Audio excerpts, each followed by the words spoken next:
Batman and Son is written by Grant Morrison, a well-known writer in the comic book medium, with his work on Fantastic Four, New X-Men, and the Gel LA being some of his most creative works. Batman and Son marks the beginning of his run on Batman and would end in Batman Incorporated Volume 2 that appeared in the New 52.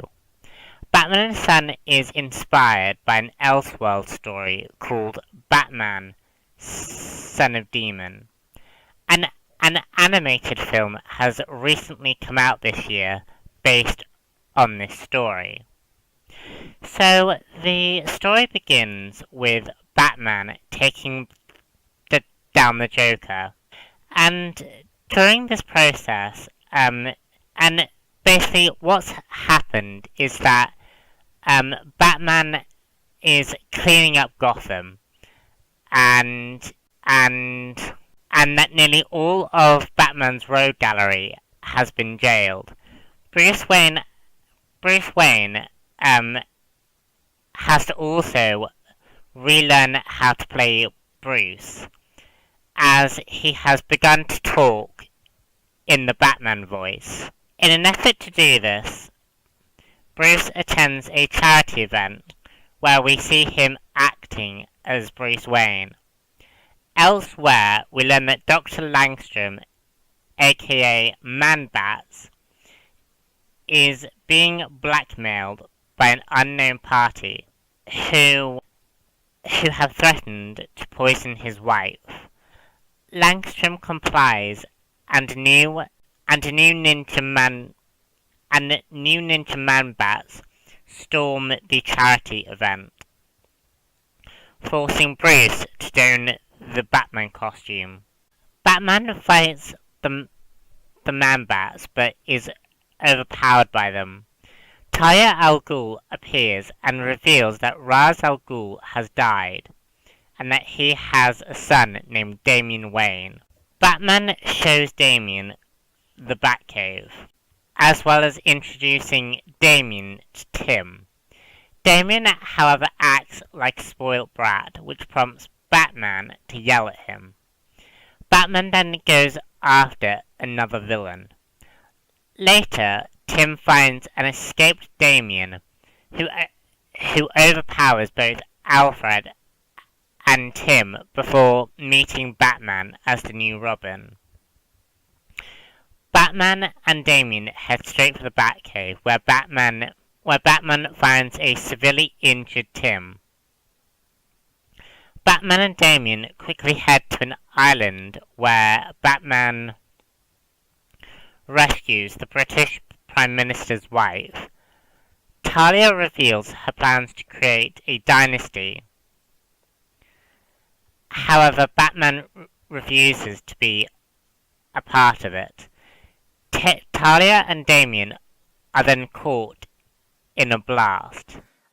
So what I really like about this story, and about the book in general, is how Grant Morrison really puts Batman in an interesting position. He's forced into a father role, which is a role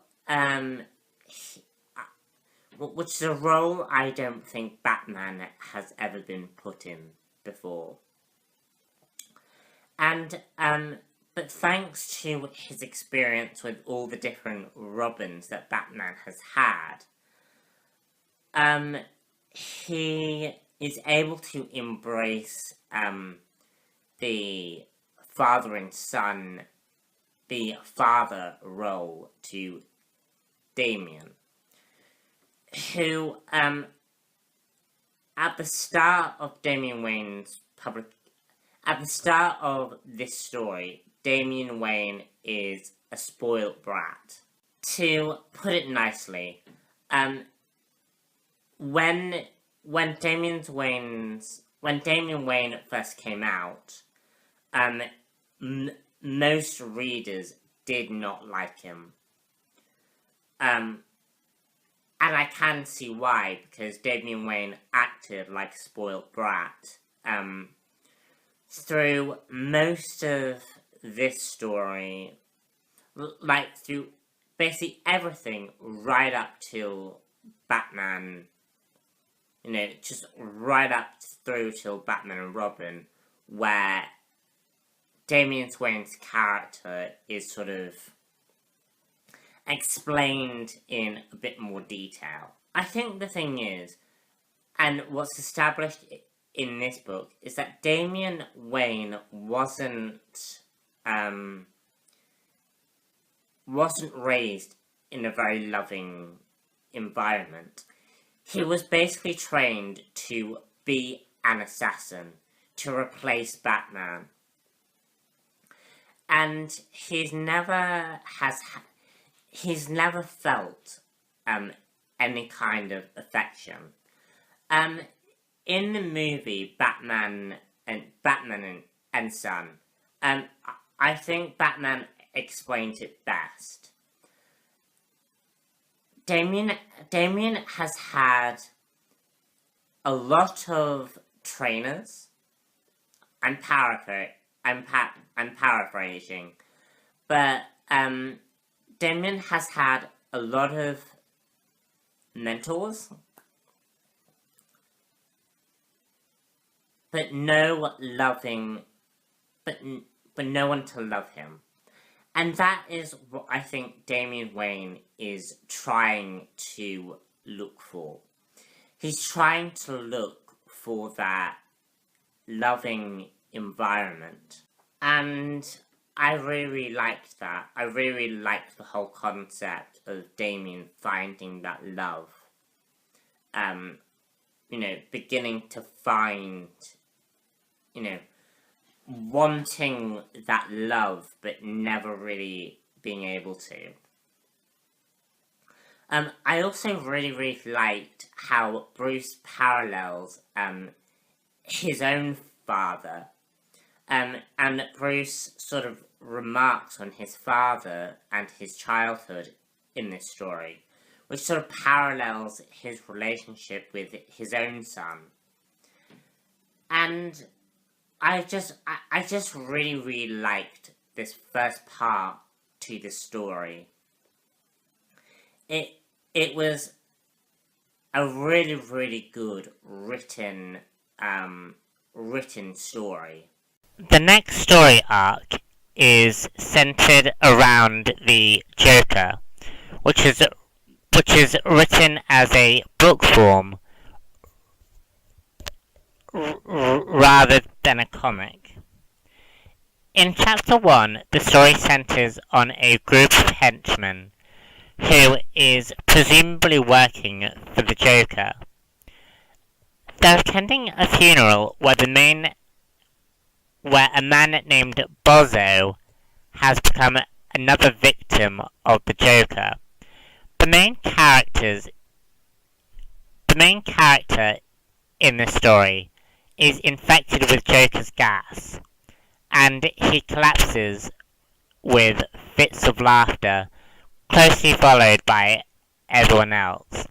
Chapter 2 introduces Batman, who is investigating the deaths of the clowns, leading him to Arkham Asylum and to the person who is behind the deaths, the Joker.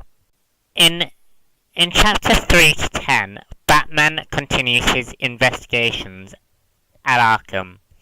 He goes to confront Joker, however his interrogation is stopped by Jeremiah Arkham. Batman then asked to go see Harley Quinn. Another henchman of Joker's is killed, this time during a wedding. Commissioner Gordon and Batman investigate with new revelations that the Joker gas now has an airborne form. Batman finds Harley and confronts her about the Joker. However, believing Batman shot the Joker, she she attacks him. The two enter a quick battle. However, Harley manages to escape. Batman learns the Joker has escaped his cell. The Joker undergoes a metamorphosis after after escaping, and briefly loses all control. The metamorphosis results in a new Joker. He then goes to meet Harley Quinn, who reveals that they are to kill Batman. However, Batman reveals that the Joker really wants to kill Harley. Batman attacks the Joker and the two fight it out. Joker is defeated by both Batman and Harley. So in this part of the story was interesting. The Joker story is actually one whole issue. And what was interesting about this story was that it was written like a novel. And Morrison does a very, very good job at getting inside the head of the Joker, which is completely mind-blowing and crazy. And basically, in this story, the Joker there's an idea that every time the Joker is in Arkham, he reinvents himself. It's sort of like regeneration for Doctor Who fans, and basically tries to better from his last incarnation. And in this story, the Joker is the most darkest Joker I've ever seen. Like, this Joker is the most whacked up, crazy, and most serial killer-esque Joker I've ever seen. And it was almost quite frightening, just how blatantly evil this villain is. And I really, really liked the idea that the Joker reinvents himself. I think that is a very intriguing idea for the Joker. I also like how this book sort of connects with Batman and Son, and also connects with The Killing Joke. These two stories, basically with the Batman and Son, I forgot to mention that someone basically shoots the Joker. One of the three Batmen that are going around. And basically that causes the Joker to reinvent himself. And he has like loose bandages and all that stuff. It's crazy. But also a few characters from The Killing Joke make their return in this story. Also another interesting thing that I would like to just point out was how the Joker refers to Batman as orphaned. It hints that maybe the Joker might know who Batman is who Batman is. That's an idea that the Death of the Family has, but it was just something I wanted to just bring up because I thought it was very, very interesting that even in the Grant Morrison run, the idea that the Joker might know who Batman is was there.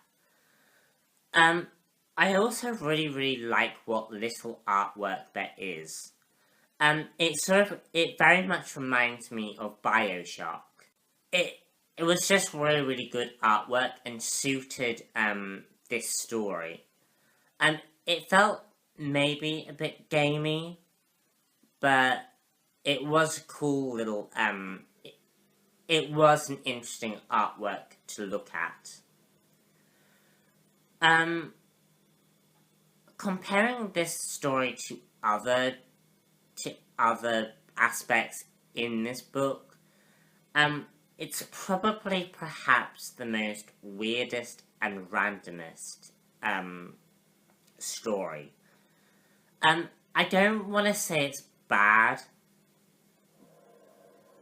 but it was a little bit strange that it was being done in this way. The first two stories shows Batman investigating the disappearance of hookers who have been kidnapped and killed. His investigations reveal a man in a bat costume. The two battle, however Batman is taken down. One of the hookers takes him to an apartment where Alfred treats him for his wounds.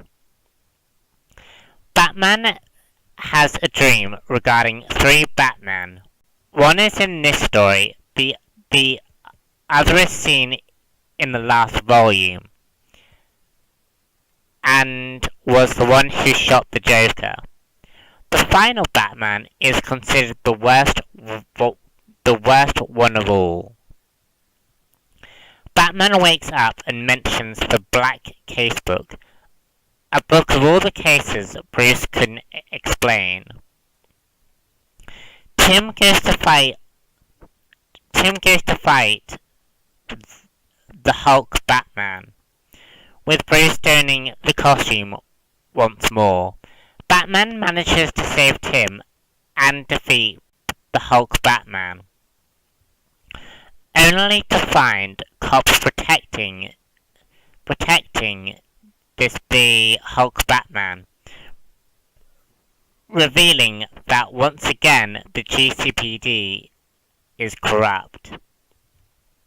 Elsewhere, Talia and Damian resurface, with Damian being treated for his injuries. In a possible future, we learn that Damian Wayne becomes Batman. The world has become apocalyptic, and global warming is a reality. Damian is a harsher Batman, willing to kill criminals, which the new commissioner, Barbara Gordon, is against. Damian covers the same case his father worked on, regarding the three Bat Ghosts. He also meets we also see the third Bat Ghost, who believes he is the Antichrist and has supernatural powers. Damian manages to fight him and kill him. So now we get up to the bit where I got really, really confused. The three Bat Ghosts and the Damian Wayne future story. I found to be a little confusing. Basically from this point onwards, I just became completely and utterly lost. A lot of the next part to this review is me asking a lot of questions, because I just got really, really confused about what was going on. And I understood parts of it, but I didn't understand other parts. It was just really, really weird. So in this story, it basically sets up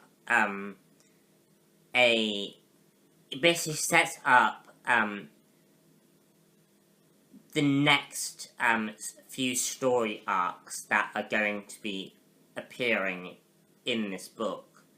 And that's all that these three issues are. But they're all setting up future story arcs.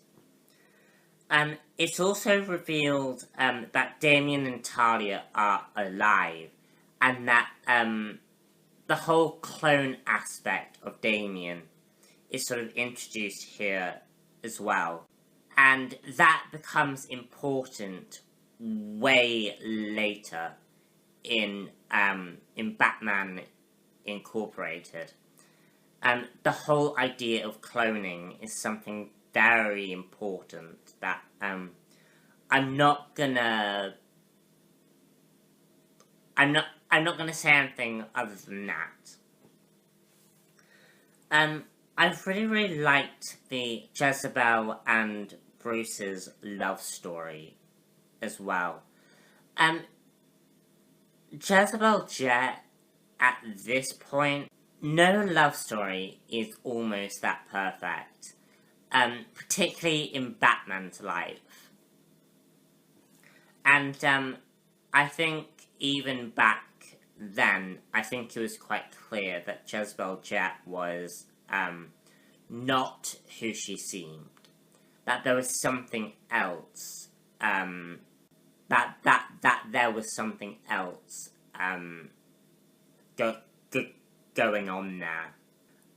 In the future Damian Wayne, I really liked this story, even though I had no idea what was going on.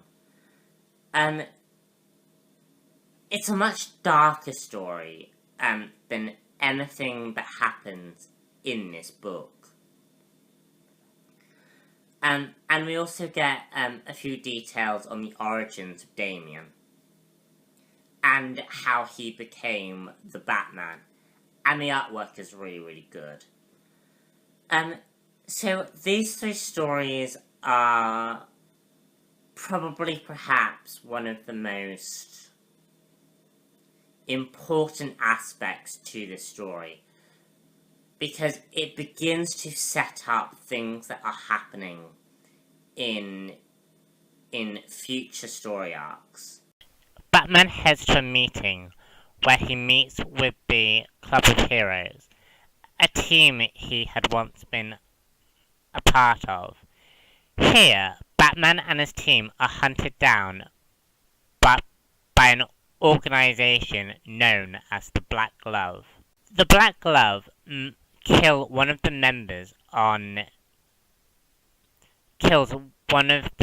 Club of Heroes' members. The team and Batman investigate, revealing that when the team last met, Cyril's father discovered that the team was a sham. Meanwhile, Robin and Squire investigate the library and are captured by the Black Glove. It is revealed that Wingman is behind things, working on behalf of the Black Glove. Elsewhere, Robin and Squire wake up to find themselves holding Raven, preventing his death from killer piranhas. In the last second, Red Raven's father saves Robin and Squire, who then save Raven from a villain named El Sombrero, who in reality is a person called John Mayhew, the original founder of the Club of Heroes. Batman defeats John and saves everyone. John is then killed by the Black Glove. The third Batghost resurfaces in the present, this time appearing in Gotham Police Department, where he kidnaps Gordon. Meanwhile, Bruce continues his relationship with Jezebel. The two go parachuting above Gotham, but the bat signal turns on, which forces Bruce to deviate from his original course and don the Batsuit, where he fights the third Batghost, revealing that Batman might know the origins of the Batghost. Batman is defeated by the third Bat-Ghost. His heartbeat tunes for name, Zarinara. Batman flashes back to one of his earlier missions, where we learn that Batman hunted down Joe Chill.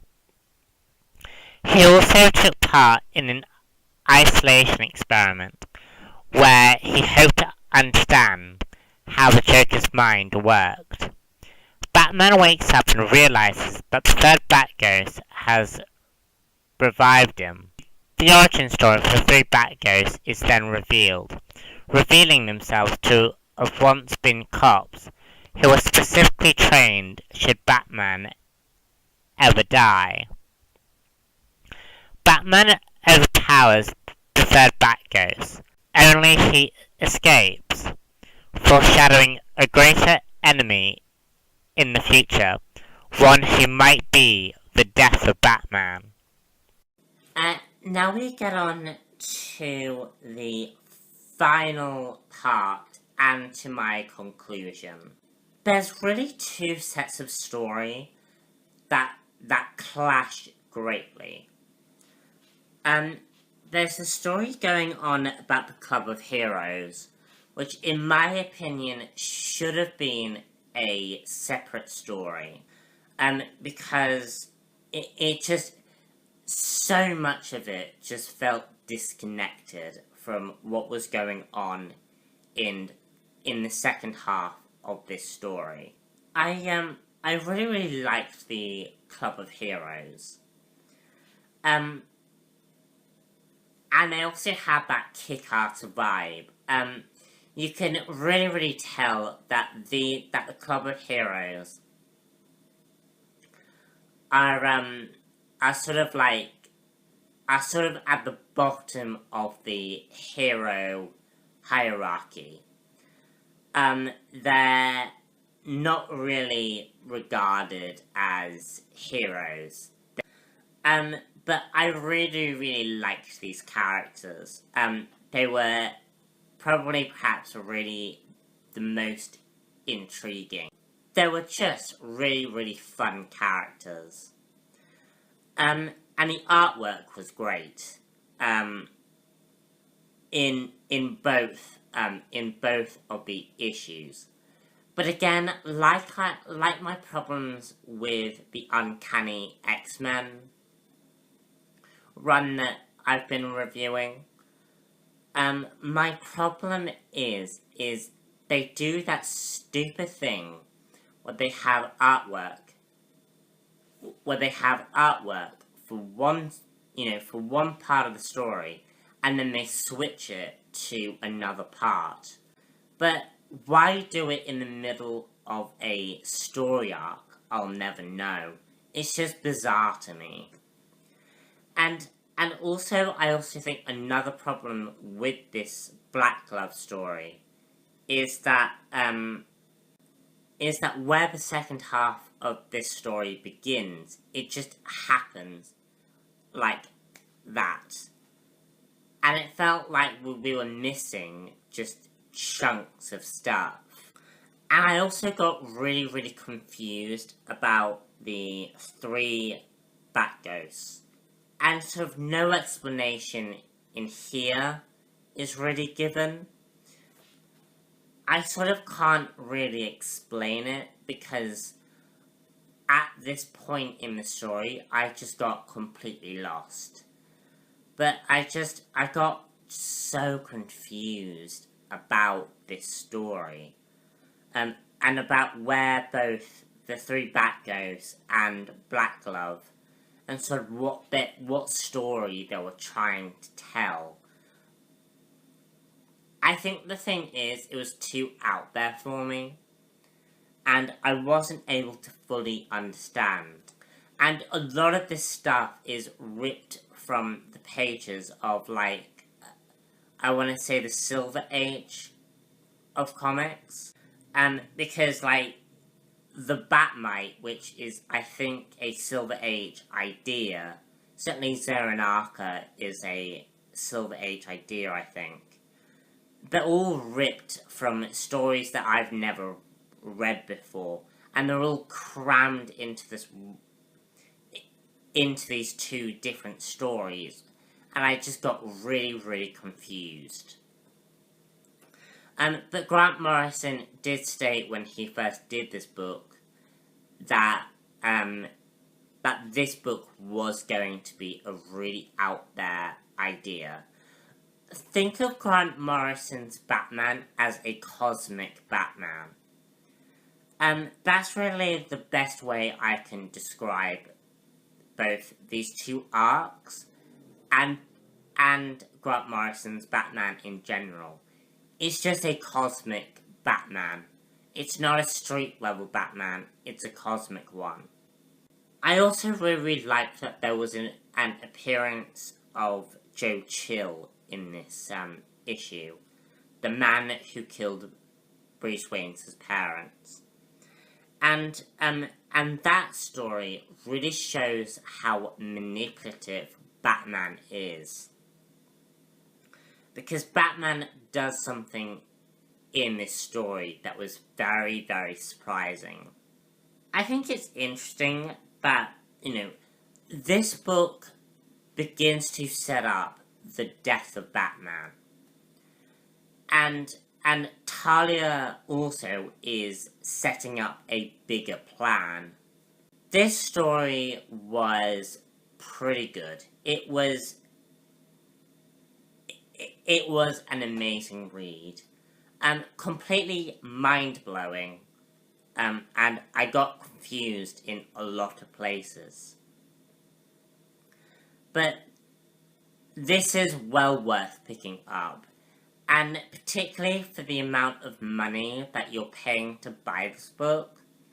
Because it's quite an expensive book, but it is so worth it. Because you are getting a lot of story, and a lot of good story in this comic.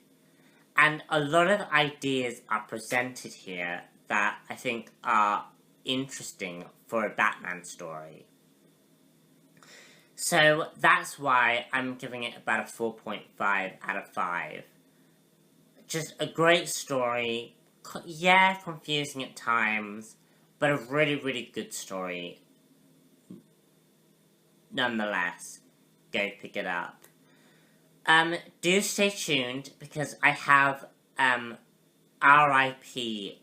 to review, which is the second half, which is like the next part of the story.